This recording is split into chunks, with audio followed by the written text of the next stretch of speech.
The film begins with a scene where all the operators respond to emergencies, which shows how tense their work can be, and that just one mistake can change someone's life. The main character, Operator Jordan Turner, soon receives a call from a girl whose house someone is trying to break into. The situation starts to get tense. The man broke the window and entered the house while Jordan tells the girl to immediately find a room and lock herself until the police arrive. After that, we see her hiding under the bed while the burglar climbs up and tries to find her, but he doesn't leave with his hand, and starts to leave.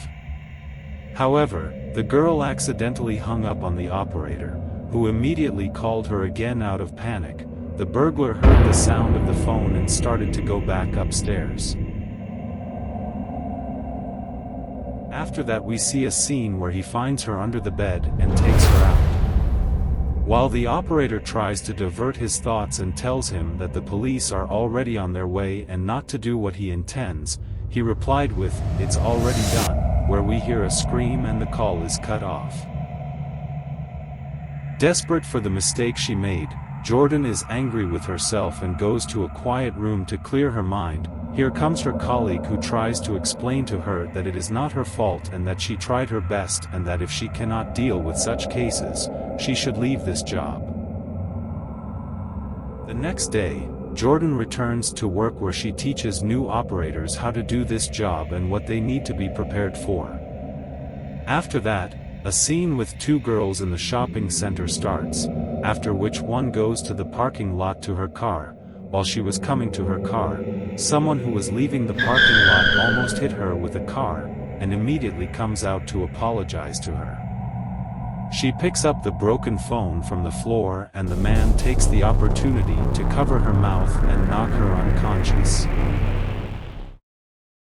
After that we see her locked in the trunk while calling 911 with her phone in her pocket. The operator answers, who panicked and couldn't keep up with her pace because the girl was very scared and talking very fast. That's where Jordan came. Who listens to their conversation next to the operator, who is scared and asks Jordan for help. Jordan takes over the line soon after and tries to calm the girl down, which in the end succeeds. After that, she asked her to describe everything she knew and the police started looking for the car. After that, the girl breaks the part for the light behind the car where she spills the paint that was in the trunk. While the kidnapper was waiting for you at the traffic light, the man next to him told him that paint had spilled behind him, so the kidnapper immediately went to a nearby place to stop and see what was happening. In the parking lot where he stopped, the same man comes and asks him what is happening and if everything is okay, to which he replies yes, before the girl with a screwdriver on her face. The man returns to the car, but when he moved the rearview mirror, he saw that the kidnapper was yelling at someone in the trunk, which is why he called the police.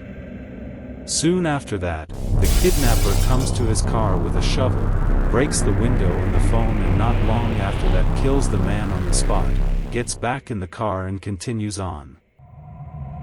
After that, he had to stop at a gas station to refuel, where the girl once again tried to escape by breaking the back seats of the car and calling for help.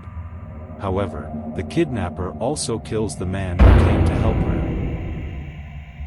Then it was revealed who the kidnapper was and where he lived. The police came to his house where they found his wife and child and asked them everything about him, but most importantly, an officer saw a picture of their old house on the wall. He immediately asked the woman where it was.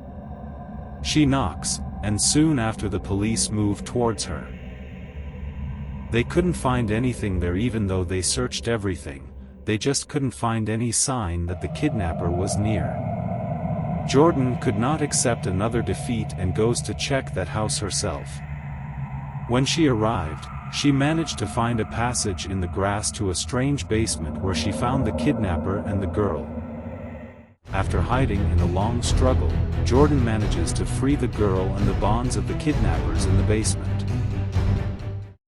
Jordan started to call the police, but the girl had a better plan, which Jordan agreed to.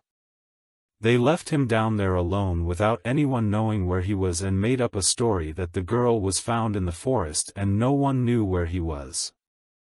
He said that they shouldn't do that, but Jordan and the girl slammed the door and left. This is one of the best action movies that follows a kidnapping, and if you like this type of movies or you want me to retell a movie, feel free to comment below and like the video. See you in the next movie.